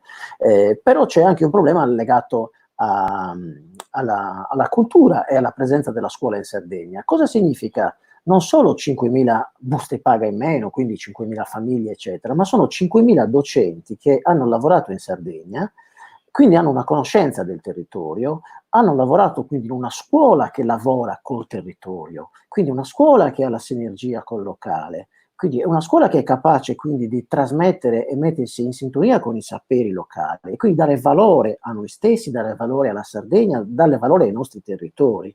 Perché tutto questo, attenzione, dell'identità non ha un risvolto ideologico tout court, cioè non è che a noi ci piace l'identità o la lingua sarda così per una tradizione, perché siamo tradizionalisti o siamo passatisti. A noi ci piace la lingua sarda e tutto ciò che riguarda la Sardegna, perché semplicemente è il luogo che abitiamo e in qualunque parte del mondo il luogo che abiti è un luogo che ha valore prima di tutto, perché è da lì che si parte per conoscere il mondo, è dal locale che parti per arrivare al globale. Se tu non dai valore a te stesso in quell'universo che abiti ogni giorno, non darai valore a quello che vivi dopo e soprattutto gli altri non daranno valore a te.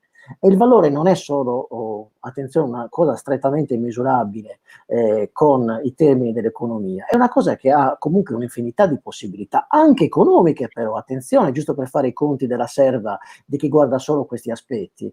Quindi è tutto ha un'importanza fondamentale. Poi attenzione, poi basta citare gli esempi degli altri e capiamo perché magari nella provincia autonoma di Bolzano o nel sud Tirolo, che a me piace chiamarlo così, tutto funziona meglio, ma tutto funziona meglio perché il modello esattamente nasce da loro stessi e non hanno bisogno di modelli imitativi e provinciali.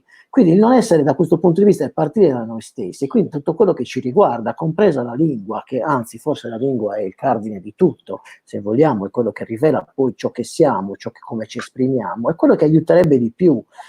Quindi è da lì che bisogna partire. E attenzione però, non rimaniamo però nell'alveo ideologico di quello che ci piace, dobbiamo parlare soprattutto con la politica e dobbiamo convincere la politica di tutto questo, che questo è importante. E dobbiamo convincerlo adesso, non in un'ipotesi di un futuro, dobbiamo farlo subito. Per cui noi come precari abbiamo già avviato questa interlocuzione, avevamo già un appuntamento fissato in Commissione Cultura della Regione, dopo una precedente tra l'altro interlocuzione con tutti i componenti di questa commissione, ma è saltato perché ovviamente l'emergenza del coronavirus ha impedito questo, ma abbiamo già in agenda comunque programmato questo incontro. Contemporaneamente stiamo comunque parlando con il più possibile dei consiglieri regionali per far passare questo messaggio, e vi dico che a livello trasversale c'è un sentimento molto forte, dico trasversale politicamente, molto forte su questa importanza veramente della scuola sarda e quindi di una legge regionale importante per la scuola sarda. Una legge regionale per la scuola sarda tutelerebbe tutti, darebbe valore a noi stessi, agli insegnanti, soprattutto agli studenti, agli alunni e soprattutto se parliamo anche di dimensionamento scolastico. Adesso attenzione, dal punto di vista normativo non abbiamo nulla e siamo veramente molto poveri, perché l'unica cosa che la Regione Sardegna, l'articolo 5 dello Statuto per quanto riguarda le competenze in materia scolastica, ma dice dà molto poco, quindi questo non vuol dire che non si possa forzare anche su altri aspetti e si può comunque lavorare, se c'è la volontà politica si possono fare tante cose, però certo lo Statuto non ci aiuta perché nell'articolo 5 dice soltanto che la Regione ha la facoltà di adattare alle sue particolari esigenze e disposizioni della legge della Repubblica emanate per integrare alcune materie che riguardano l'istruzione. Quindi ad esempio sul dimensionamento scolastico effettivamente la Regione potrebbe fare molto e quindi impedire che la soppressione di numerosi plessi, soprattutto in piccoli paesi, e questo è molto importante. Il presidio scolastico è importante perché è un presidio culturale anche in un piccolo centro. Quindi si può fare, insomma, basta che ci sia una volontà politica. Noi dobbiamo essere da stimolo per questo. Se lo stimolo nasce da due insegnanti, secondo me la politica ascolta molto di più. Non so se sono stato chiaro, però. Chiarissimo, chiarissimo. Hai sollevato anche molte questioni sulle quali avevamo accennato prima e che adesso hai insomma egregiamente approfondito. Io credo che ci voglia una volontà comune, una volontà diffusa, condivisa, che coinvolga quanti più soggetti, attori possibile e che quindi a questo incontro, ad esempio, che mi auguro prima o poi si faccia, voi possiate andare sostenuti da quanti più appunto soggetti possibili, quindi non per parlare soltanto di precarietà, che non voglio sminuire l'argomento che è importantissimo, ma noi stiamo parlando di una terra, la nostra, che veramente sta vivendo dei drammi sociali terribili, cioè che veramente sta soffrendo una crisi economica profonda, ormai anche abbastanza radicata, sta soffrendo una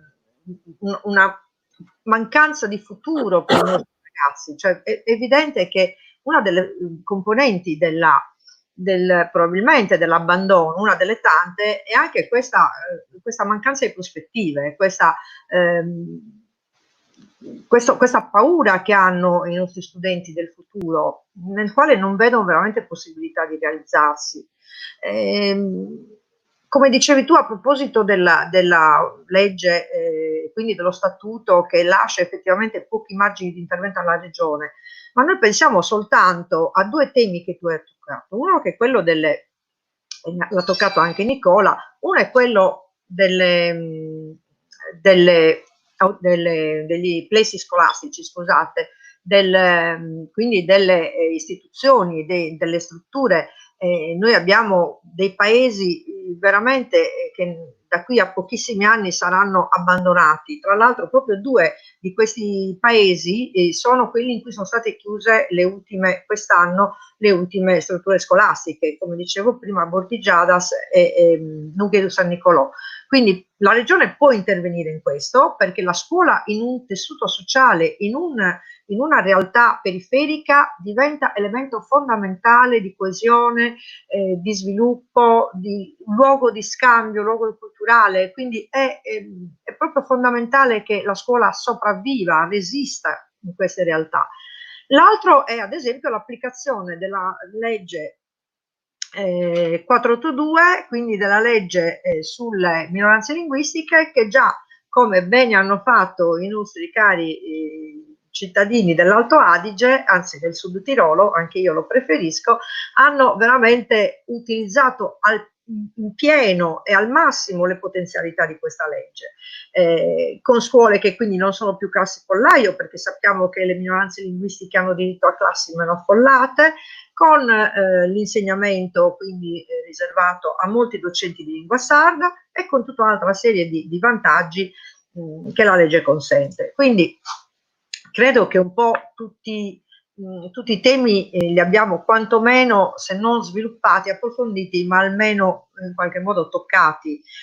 Penso che sia molto importante a questo punto sostenere la lotta ai precari e direi anche ampliandola con tutta una serie di richieste, e in questo credo che il contributo di chi oggi ci ascolta sia importante, ampliandola, nonostante sia già di per sé molto ben articolata, però possiamo tutti dare un contributo e sostenerla con l'aiuto anche di sindacati come i COBAS, che da molto tempo fanno questa battaglia. Io non ho potuto assistere agli incontri di formazione con Nicola Giua, con Fiorenzo Caterini sulla scuola sarda e con Gianluigi Deiana, ma so da colleghi che sono stati molto interessanti. Ecco, io auspico che questi incontri non siano soltanto frutto di azioni individuali o di chi propone in maniera importante, ma purtroppo non significativa per la mancanza di possibilità di intervenire su più territori, questi corsi di formazione che dovrebbe essere la regione stessa a promuovere. Quindi adesso vorrei che anche Nicola facesse il suo giro di chiusura, poi magari ho le sue considerazioni su quanto detto anche da Andrea e da me, e poi magari brevissimi 2 minuti di congedo e di saluti da tutti noi.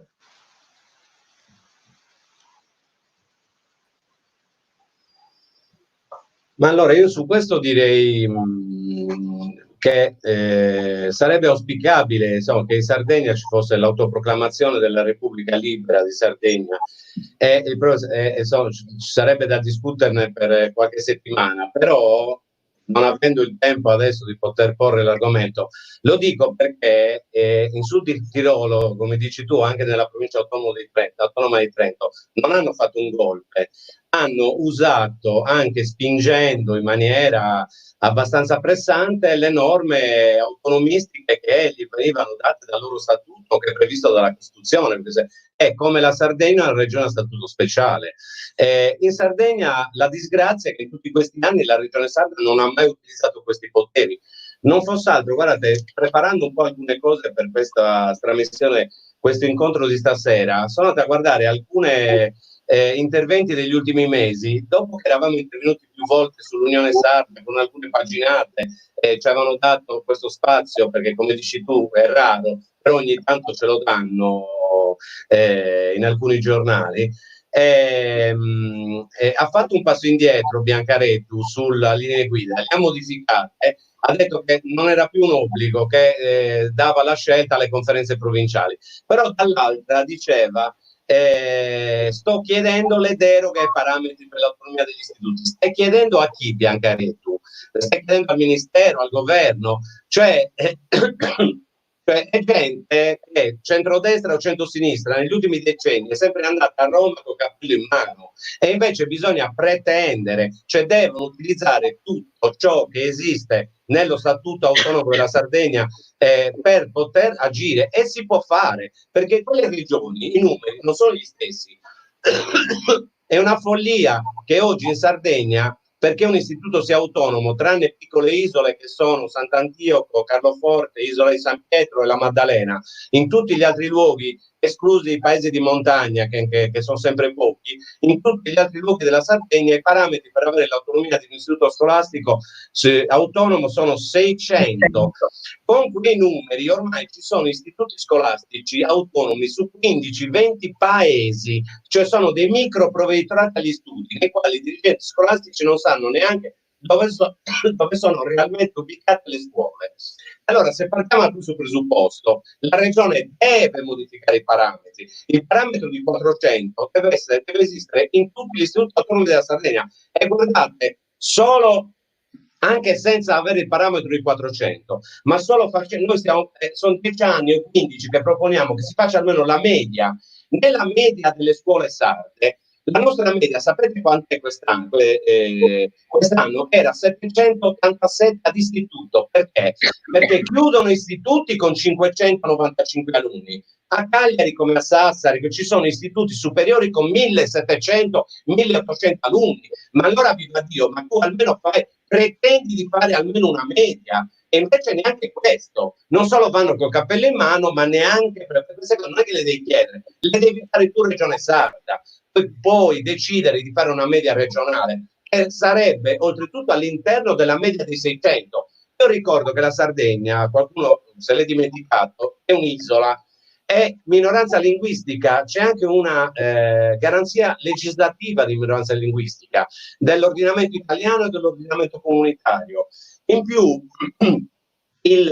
abbiamo la densità abitativa, esclusi i luoghi di montagna, di alta montagna, le zone insomma desolate, ghiacciate del nord Europa, abbiamo la densità abitativa per chilometro quadrato più bassa d'Europa.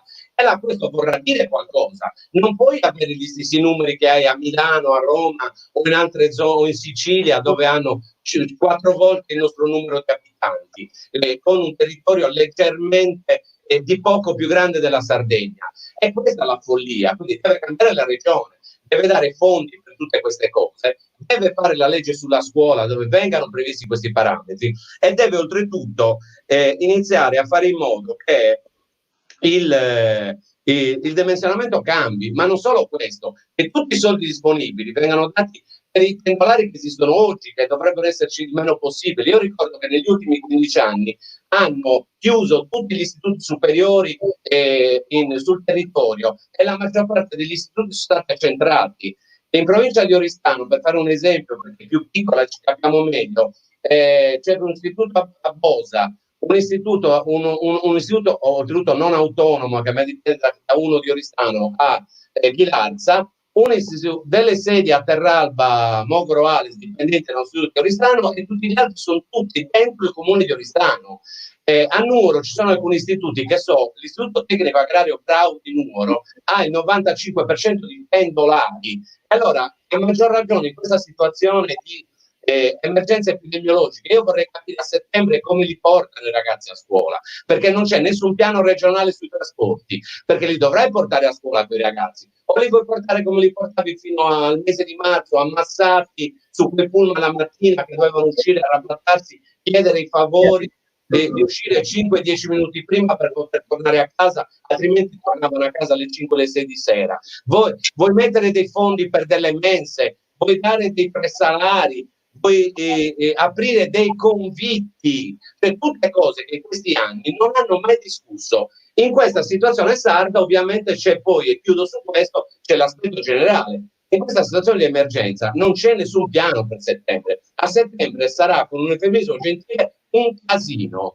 Sarà un casino perché, come dicevi tu, Ninni, hanno finanziato 80 più 80, 160 milioni di euro, la maggior parte per device, linee e per la sanificazione delle scuole, altri 400 milioni per la digitalizzazione selvaggia delle scuole, perché è quello di cui abbiamo bisogno, non magari di scuole accoglienti, una rete accogliente con dei materiali minimi, dalla possibilità di fare lezione quotidiana al poter andare in bagno in una situazione di... No, perché magari con quei soldi, magari modifica i bagni, metti delle pedaliere, insomma, degli infrarossi per settembre, visto che non ci si dovrebbero toccare le cose, perché vorrei capire come vorrebbero farlo. E invece niente di tutto questo. Il problema è che se vai a guardare ciò che ha dichiarato il presidente, il capo della task force ministeriale Bianchi, che è un economista, e quindi come al solito l'ulteriore vergogna su 18 componenti della task force per riaprire le scuole a settembre, 17 non sono insegnanti, se non alcuni universitari che non sanno niente di scuola,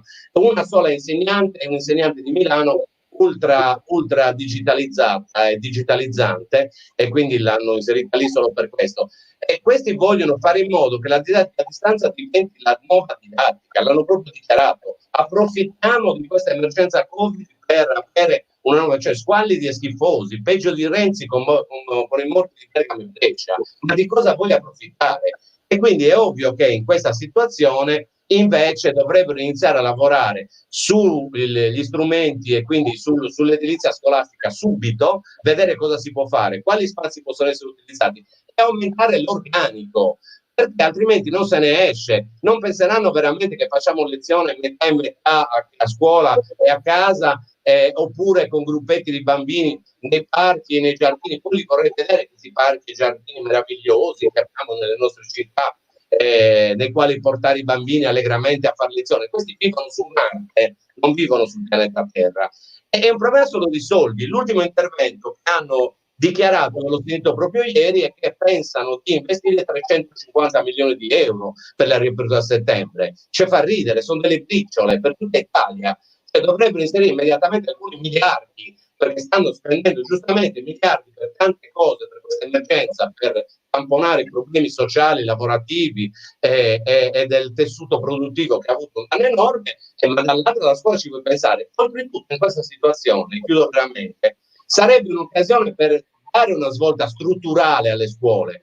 Il numero di alunni per classe, ripeto, da un punto di vista proprio didattico, pedagogico, tutti gli studi dicono è il fattore prioritario che crea dispersione scolastica. E allora questa è l'occasione per agire, in particolare in Sardegna, anche con l'aiuto della regione, se battesse un colpo, mentre invece questa cosa non la fanno. Io ricordo soltanto che alla faccia del fatto che la Azzurina è contraria alle classi pollaio, negli ultimi giorni sono arrivati, ne ho visti alcuni proprio negli ultimi 2 giorni, organici di vari istituti della Sardegna. Sapete cosa sta avvenendo? Sta avvenendo che molte prime classi le stanno tagliando, perché basta un numero in meno rispetto a quelli che se loro devono esistere, e stanno tagliando le classi. Ma in una situazione come questa, ma è possibile che non ci sia nessuna, a livello ministeriale, nessun collegamento con Feliziani, gli altri direttori regionali, anche perché penso che gli altri non stiano tutti agendo così, perché lui è sempre molto più realista del re. Qui stanno tagliando le prime classi, le prime elementari, le prime scuole medie, le prime superiori, mentre invece sarebbe l'occasione per dare anche alcune deroghe e avere almeno alcune classi che a settembre possono tranquillamente lavorare senza dover fare un casino. E invece no, stanno tagliando. E quindi sono d'accordo che ci sarà da lavorare, ci sarà da lottare, vedremo nel prossimo periodo in che modo poterci muovere, perché certo questa chiusura e questa impossibilità di poter anche reagire e poter manifestare liberamente nelle strade e nelle piazze è un problema non di poco conto, anche per poter reagire contro questa vergogna. Grazie Nicola, tra l'altro in questo tuo ultimo intervento hai affrontato un tema che finora non avevamo toccato, che è quello dei trasporti, che nel nostro territorio, nella Sardegna, è veramente l'ennesimo disastro di cui possiamo ancora parlare. Perché? Perché non è un caso, credo, che i dati sulla dispersione ci diano Oristano, che è una zona pianeggiante, che è una zona in cui le scuole sono concentrate quasi tutti nella città di Oristano e dove i trasporti magari funzionano meglio, all'8,7% di dispersione scolastica, quindi dati che addirittura sono ben al di sotto della media dell'Unione Europea. E il numero, tu hai citato i dati sul pendolarismo, al 42,7% di abbandono scolastico, quindi poi si fa fretta a fare le medie, no? A dire che siamo al 20, circa al 22. No, in realtà ci sono situazioni drammatiche come quella di Nuoro, dove non soltanto c'è un alto tasso di pendolarismo, ma c'è anche una oggettiva situazione di trasporti molto complicata, molto difficile, cioè veramente viaggiare da un paese all'altro è un vero problema. Quindi, e questo è stato appunto anche sollevato da un ascoltatore, cioè veramente noi siamo fanalino di coda anche in questo, non parliamone perché veramente ci sarebbe soltanto sui trasporti da stare a lungo, perché il fenomeno pendolarismo poi è strettamente legato naturalmente alla chiusura delle scuole, alla razionalizzazione come la chiamano, e quindi insomma il cerchio si chiude, cioè non c'è un nodo che è separato dall'altro, ma c'è una rete di nodi che non è stata, e lo sottolineo, negli ultimi 20 anni, forse anche prima, non è stata decentemente, in maniera decente e dignitosa, affrontata da nessuna amministrazione regionale. Quindi credo che siamo arrivati, questa crisi come dire, sanitaria ha in qualche modo portato tutti questi nodi a finire in un imbuto dal quale veramente rischiamo di uscirne frantumati a pezzi, con un massacro sociale, culturale, politico senza precedenti. Quindi io penso che, così per fare un po' una chiusura generale, se non avete altri interventi, se no non c'è problema, vi do ancora la parola, di sicuramente mantenere viva questa rete, mantenerla attiva e quindi tenerci in contatto e promuovere altre iniziative di questo genere, sino ad arrivare, mi auguro, anche a una manifestazione possibile sul territorio sardo, a Cagliari, a Sassari, come c'è già stata quella il 14 febbraio, e magari anche,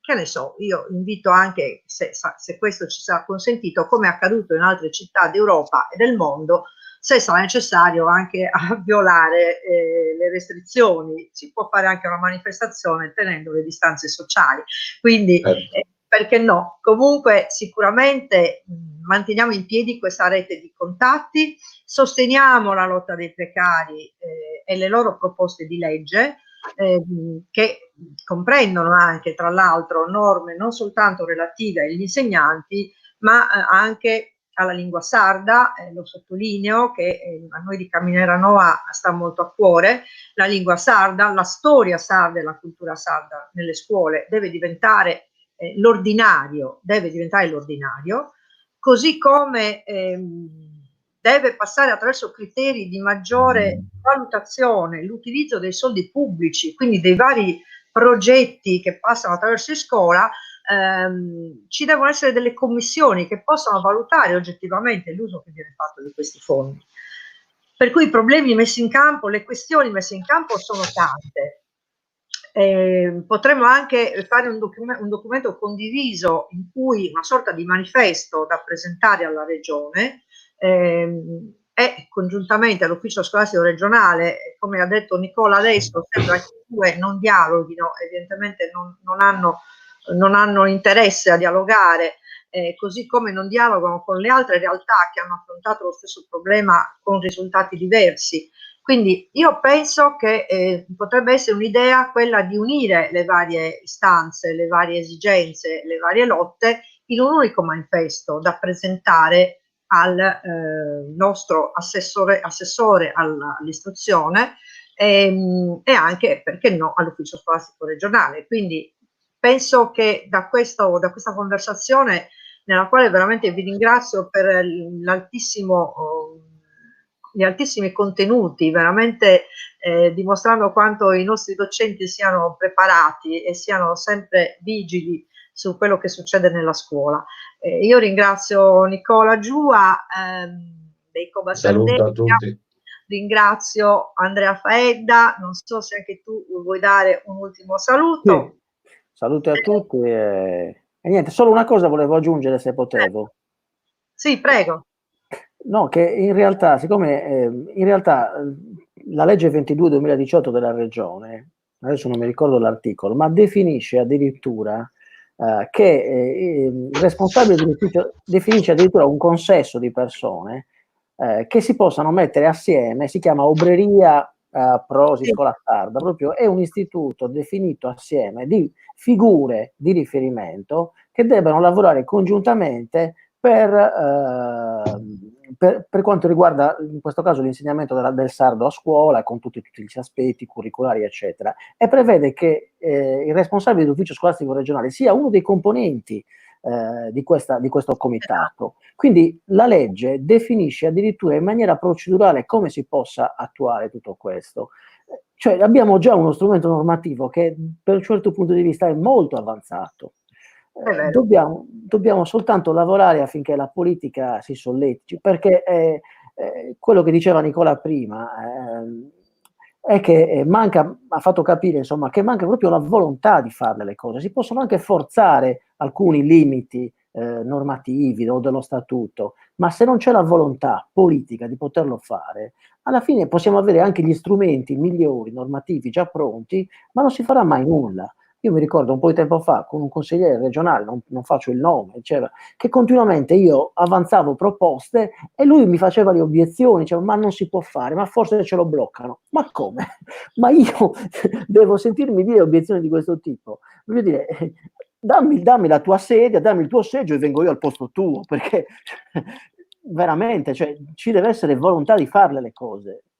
Lo dico soltanto perché col movimento precari abbiamo smosso tutto, abbiamo smosso anime e monti, questo parlo anche a livello italiano, e nonostante siano usciti i bandi, adesso c'è una discussione, tutto questo verrà ridiscusso con degli emendamenti, che è una discussione adesso, insomma, in Senato, per cui forse incrociamo fortemente le dita, può darsi anche che abbiamo delle speranze, ma tutto questo è venuto fuori dalle battaglie, quindi dobbiamo continuare.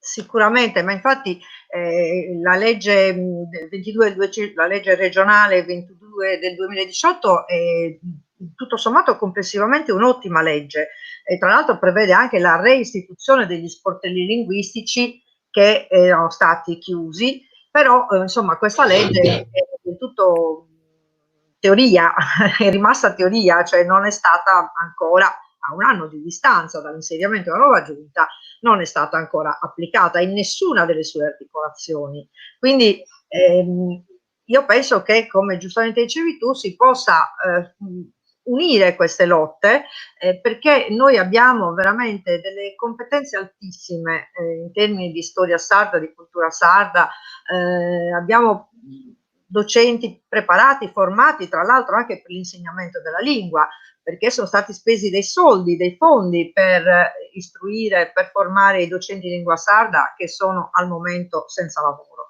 Quindi credo che tutte queste lotte vadano insieme. Io ripeto, ribadisco la proposta proprio di un manifesto della scuola sarda che chieda fortemente l'istituzione di un lavoro quantomeno di definizione, di consultazione per una nuova legge, perché non c'è della scuola sarda, di una legge regionale sulla scuola sarda, e ovviamente anche tutte queste istanze di cui abbiamo parlato oggi.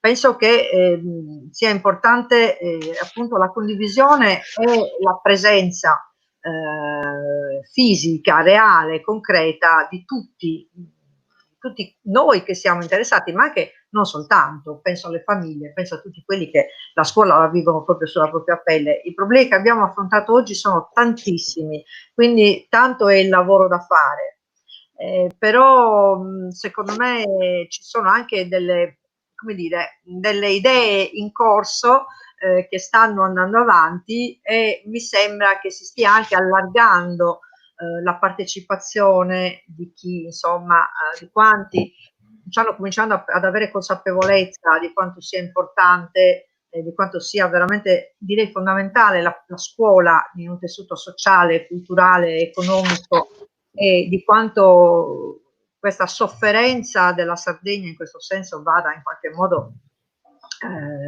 cambiata. Ecco, si deve prendere atto, si deve far sì che, se non c'è la volontà politica, noi siamo qui a ricordare ai nostri politici che ci siamo e che siamo molto attenti e molto presenti nel portare avanti le nostre istanze. Quindi veramente grazie a chi ci ha ascoltato, grazie ai Cobas e a Nicola Giua, grazie a Andrea Fedde e al coordinamento dei precari a scuola, grazie a tutti, a chi ha consentito tecnicamente di poter svolgere, mi sembra senza nessuna difficoltà, questa diretta, a chi ci ha ascoltato, con la promessa, non l'augurio, proprio con la promessa che ci risentiremo e che insomma tutto quanto abbiamo detto oggi è ben e invece nostra precisa e ferma volontà, quindi ci saremo. Grazie a tutti, buonasera. Ciao. Ciao. Ciao.